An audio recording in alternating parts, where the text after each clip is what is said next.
Hello, we are in the smelly place, Rotorua, and we got here last night and it was pretty gross, and the springs were pretty good though, they weren't smelly, and yeah, all of the steam is coming up out of the earth's core and it smells like God did a pop off. I'm not even being dramatic, it stinks so bad here.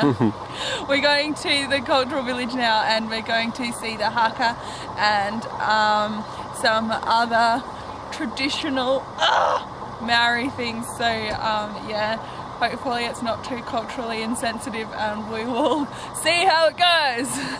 Let's go! There's your boiling mud, Dad. That was that smell. That is that smell. That was the smell of that. The name of the house, the name of the chief, the village is named after Wahiao. We liken the houses to the body of an ancestor. The earth starts to form. So to compare us to the world's biggest sulphur reserve, Yellowstone Park, and that's why it's a wilderness, because the majority of their pools are sulphuric, where the majority of our pools are alkaline. If they were sulphuric, this would be a valley. We would not live here.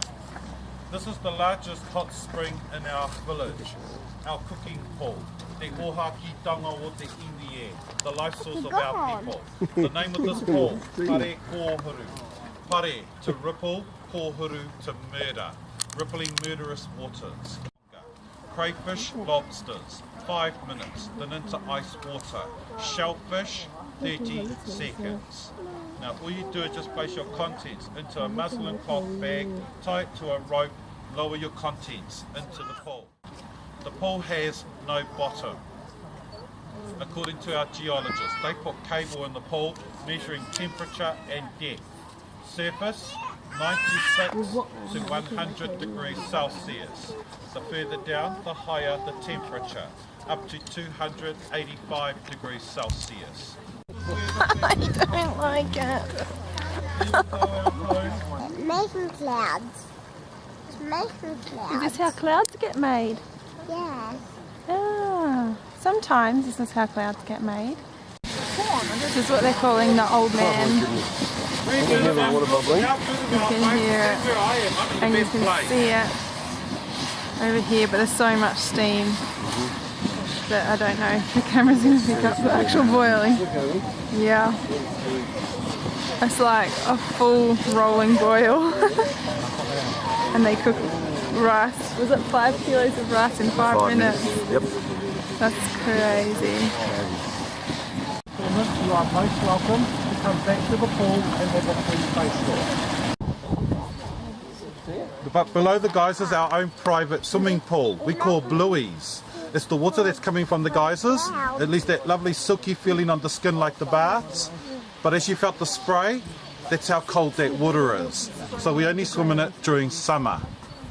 Now, Rotorua, the name of the city and the lake. Roto Lake Rua 2, second lake. There it goes. As it was the second lake our people discovered as they made their way from the coastal shores inland. The full name of the city and the lake, Te Rotorua Nui a Kahumata Momoi, the second lake of the paramount chief Kahumata Momoi. The city was not established around the geysers playing on the terrace.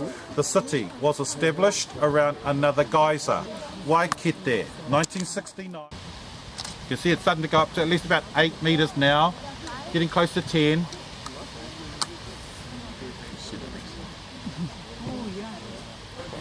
Now folks, you feel the spray of the geysers falling around us. Now, before we make our way up to the cultural performance, my time with you has now come to a conclusion.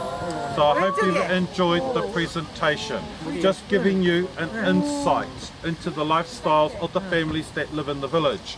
What's enriching it a little bit more, our performing arts.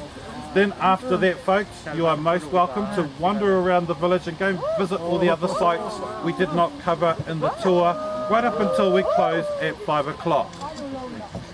I see it all the time. Now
Ivy?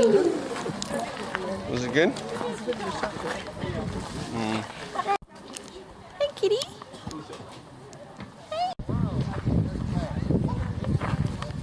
All the food in the cafe is cooked in these hot boxes using the steam and the heat from the volcano.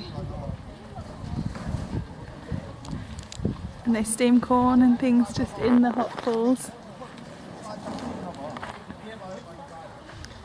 And it's all sold up here in the cafe. All Ivy cares about is this little catty. Kitty cat. What'd you find, Miss May? Kitty cat. Kitty cat. Kitty cat.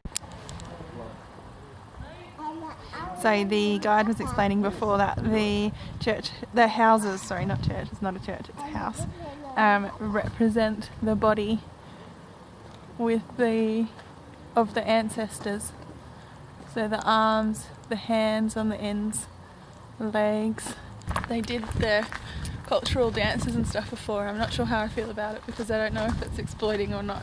But they all seem to be having fun and no one seemed to be worried. So I don't know, I guess you just go along with it. Is that bad? Yeah, actually, that's a good point, Jamie. You just said it's how the village makes money. And people actually do live up in this Maori village, but I'm not sure if they live there full-time, part-time, or somewhere in between.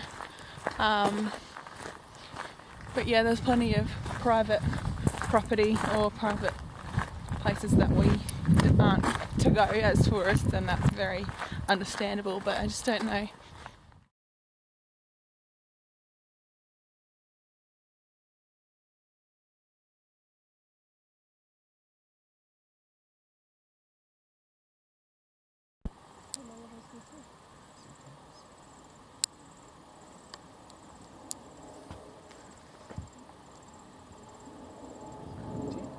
You move to the next section and it's even better. Yeah. That's pretty awesome, isn't it? What do you think, Ivy May? Good. Yeah, Is it interesting? what do you think's making those holes in the ground? There's some mud going in there. Yeah. Do you think the water's hot or cold? Hot. That is correct. Hot. It is very hot. Way over 100 degrees. Oh, yeah. Bubbling away. Oh, stinks.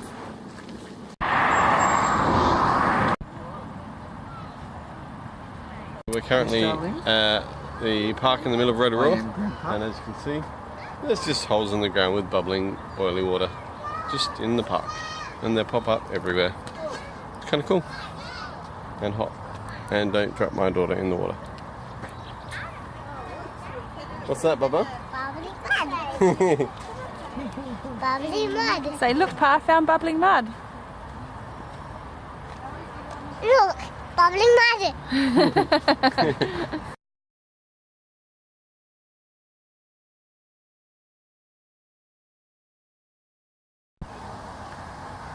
You can hear that one sizzling. What's that for hot walks? That for hot walks? This has been Ivy's permanent pose. Every time there's a mud puddle.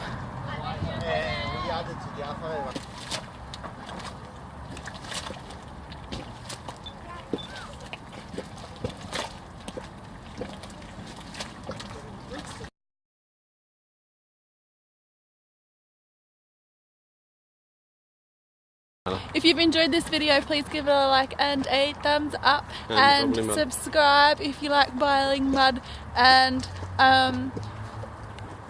press the bell if you want some notifications, and leave a comment if you've been to Rotorua and seen the bubbling mud. Leave a comment if you want to come to Rotorua and see the boiling mud. And it's been a big day. Okay, see ya, bye. Thanks for watching. So see ya.